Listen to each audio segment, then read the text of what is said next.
The Tao of Self-Confidence, Episode 249. Welcome to the Tao of Self-Confidence, where I share stories of amazing women who have discovered their inner journey to self-confidence. Visit our website at thetaoofselfconfidence.com. Your inner journey to self-confidence awaits. Well, hello friend. Welcome to the Tao of Self-Confidence, where I share stories of amazing women who have discovered their inner journey to self-confidence.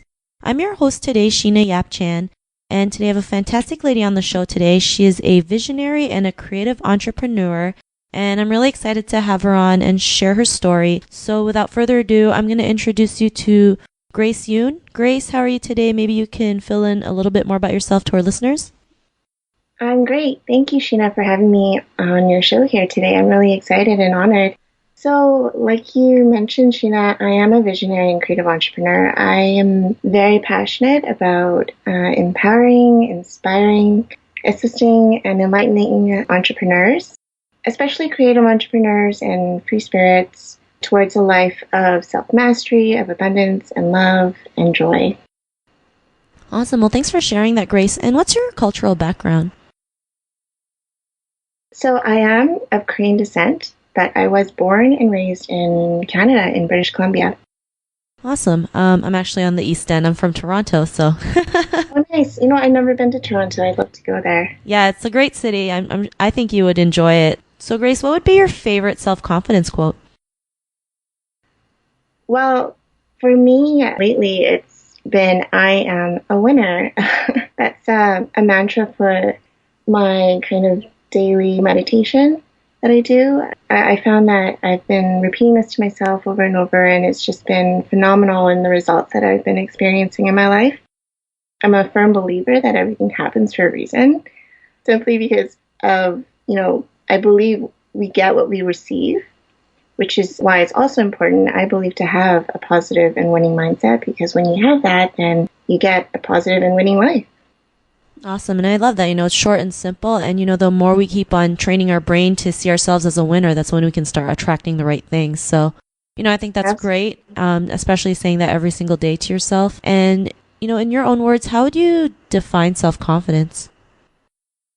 Well, I believe, from my own personal experience, self-confidence means having the confidence to love oneself, first and foremost. Especially in an age where pop culture and media kind of dictates and is really, quite forceful in the messages that they broadcast to us. I believe self-confidence, self-love, self-worth, self-esteem, self-realizations, self-actualization, self-care, self-reliance, selflessness, and self-encouragement. So all like kind of the self words is really important to having self-confidence.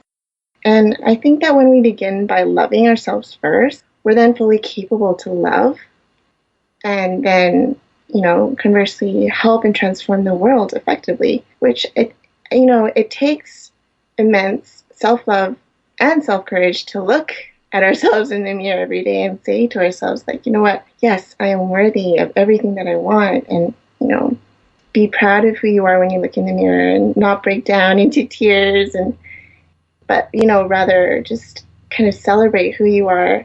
So yeah, that's what I think self-confidence means. It's just having the confidence to listen to your heart and intuition, despite what others may say, and to take action from that place of self-knowing.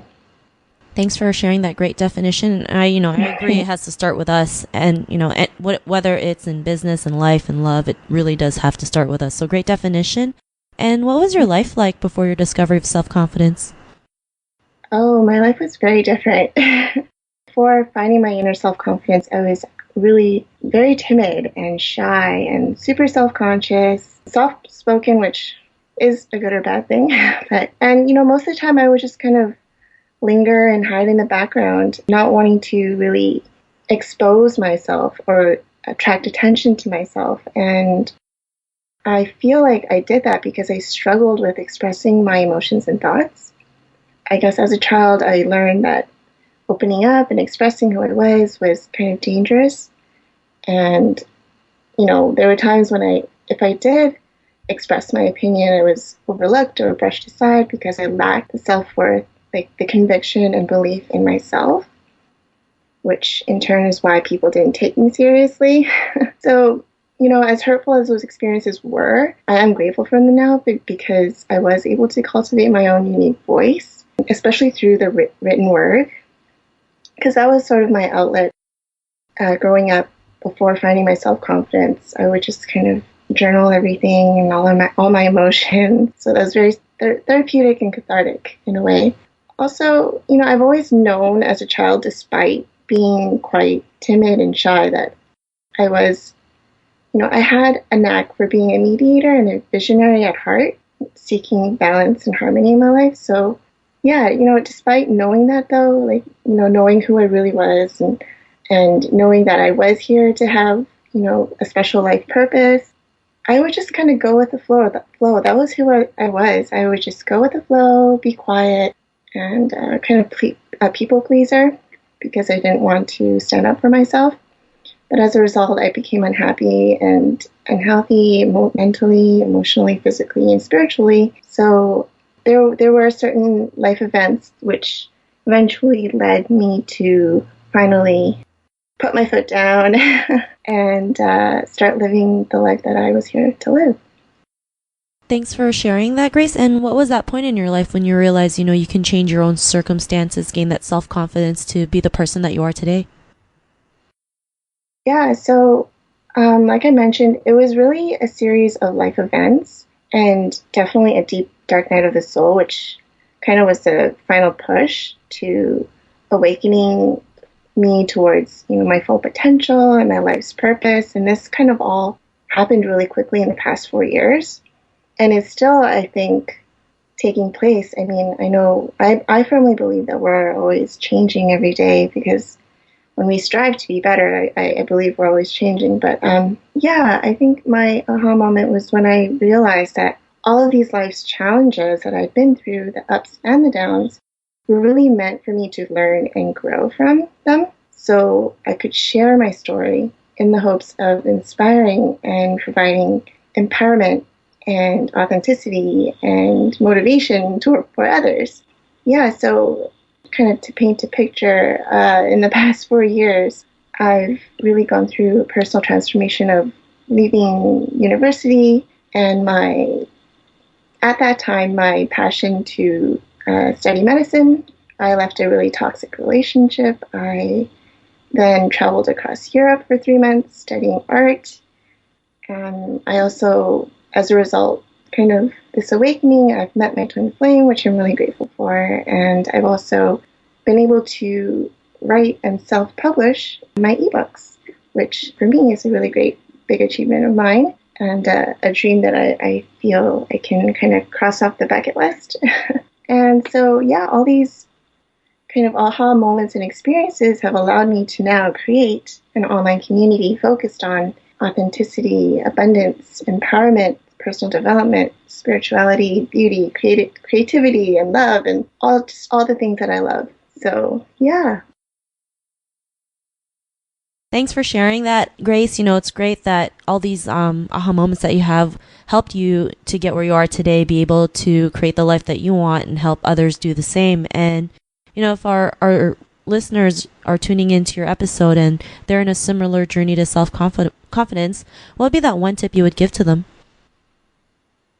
It's pretty hard for me to give one tip. I think the biggest, if I had to pick, it would definitely be love and care for yourself. And you can fully and effectively serve others. I have so many. I think having an attitude of gratitude for everything is key, and choosing to see the beauty in every circumstance, person, and even within ourselves is really important. And becoming an embodiment of love, spreading kindness wherever you go, having the courage to share your story, and knowing that courage to share your story is really empowering. And yeah, knowing that you are already a winner, I think, is what I'd like to share with all women. Thanks for sharing all those tips, and those are great. And, everyone's a winner, right? They just have to see it for themselves and believe that they are a winner. So great tips.